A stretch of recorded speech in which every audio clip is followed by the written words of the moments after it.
Good morning, good afternoon and good evening. Welcome to Smashing English. Before we start this video, be sure to subscribe because we make new videos all the time and I don't want you to miss any. So with that said, let's get on with the video.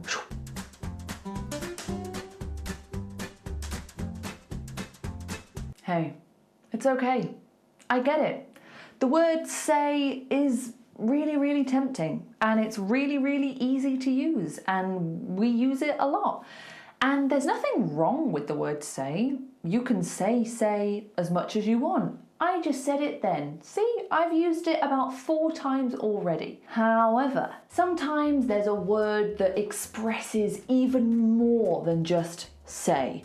If you think about the word say as plain bread, sometimes I want plain bread. A lot of the time, I need plain bread. I need it for toast, I need it for sandwiches. Plain bread is great. However, is plain sliced bread good with soup? No, that would be awful in soup. You dip it and it would disintegrate. It's not always the most appropriate choice. So, come with me, we're going on a journey.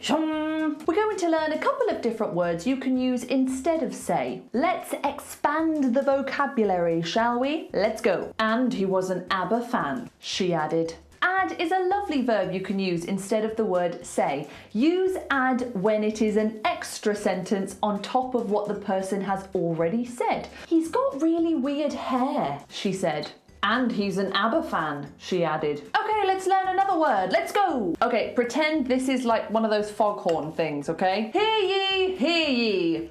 I don't think that pineapples belong on pizza, the man announced. Use announce when it is a big declaration of something. It's loud, it's a statement. You are proclaiming it to the whole room. It's something that you want everyone to know. Imagine someone with one of those telling something to the whole room. Announce. It just wouldn't feel right to say something like this. Everyone in section A must report to reception immediately, she said. Whereas, everyone in section A must report to reception immediately, she announced.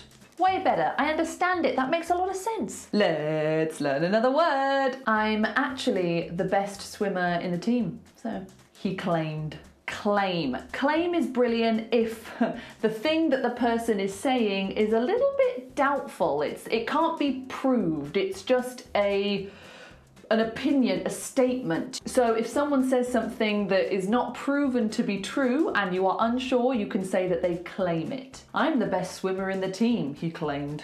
It's almost like he claimed that, but I don't know. Okay, moving on. Actually, I once stole money from an old lady, she divulged. Divulge means to make known something very secret or sensitive. You know, it might be like a confession. It's something that is a bit sensitive, maybe it's a secret, but you're telling that person. She divulged. And I just mentioned the word confess, so we might as well use that one as well. Confess is another really good word you can use instead of say. Use confess if someone is giving all their secrets. They are saying something that they did, that they regret, they feel really bad about it. Okay, fine. I didn't like The Godfather. I confess. I'm ashamed, I'm embarrassed, I confess. Okay, moving on up, moving on out, moving on up, nothing can stop me. Let's move on. And that concludes the house tour. As you can see, it's a beautiful house, perfect for a family like yourselves. So if you would like to put in an offer, you can contact me directly. Fabulous. Did I mention the house was haunted? Okay, mention. Mention is really good for like a little bit of information. Just a little, just gonna mention that. We would never say mention for something that is really big and serious. Hence why in the example, the estate agent was trying to make the fact that the house was haunted seem very small, like a small thing. That's why she used the word mention. Because if she said, "Did I tell you the house was haunted?"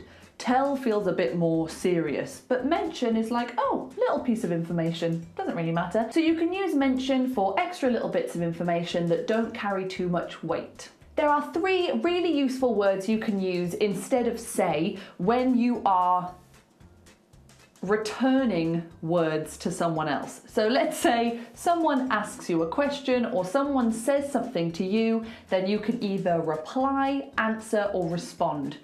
Either one of these three are just slightly more advanced and exciting than the word say. He asked me to marry him, I replied yes. She told me to go away, I responded by saying I live here. Well, of course I love you, I answered. So when you are replying to someone, these three words are slightly more exciting than say, but you can still say, but try these if you want. Okay, this next one is a little bit formal, but I don't know you. Maybe you're quite formal. You might need this. The doors are locked and secure, he reported.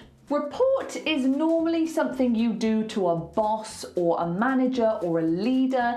You are telling them, you are updating them with the current situation, what you've done. You're telling them about the work you've done or the things that have happened. It's like giving them a report. If you think about a report, you will write down the things that happened in the year or the month, and that's basically the same with this word. I'm just telling you what's happened, but normally we use it with authority figures. I'm reporting to, I don't know what, I just keep thinking of Darth Vader, so we would definitely report to Darth Vader, definitely, and then he would use the force. Now, another thing you can do instead of using say is you can think about the volume or the effort that someone is putting in when they say those words. So for example, we could whisper, we could shout or yell, we could scream or cry, or we could mumble. If you mumble, you can't really hear the words that you're saying. I'm mumbling. Or we could stutter. So think about how the words are delivered. If they say something in a particularly interesting way, you know, they shout it, they scream it, they yell it, they stutter it, then say those words, because that helps just paint the picture a lot more. It helps tell the story, and it makes your English just sound that more advanced, especially if you're doing some kind of speaking test or an English test.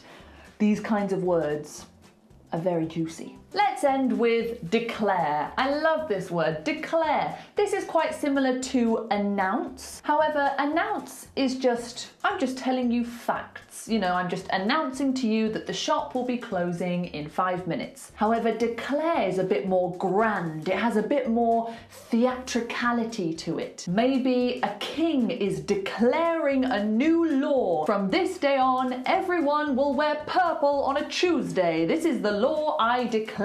It's like announcing, but with a bit of jazz to it. So my main point for this video is if you want to make your English more advanced, you've got to start looking for alternatives for some of these basic verbs. Definitely if you're doing some kind of test or some kind of exam, and also just for everyday life, you know, when you're talking to someone or when a native speaker speaks to you, they might use some of these words, and it will really help you to really understand the story that's being told. Thank you so much for watching. If you enjoyed this video, please give it a like. If you'd like to follow us on Instagram, you can do so there. And if you want an online one-to-one English lesson with me or my partner, you can do that down below. Thanks so much for watching, and I'll see you next time. Ta-ta!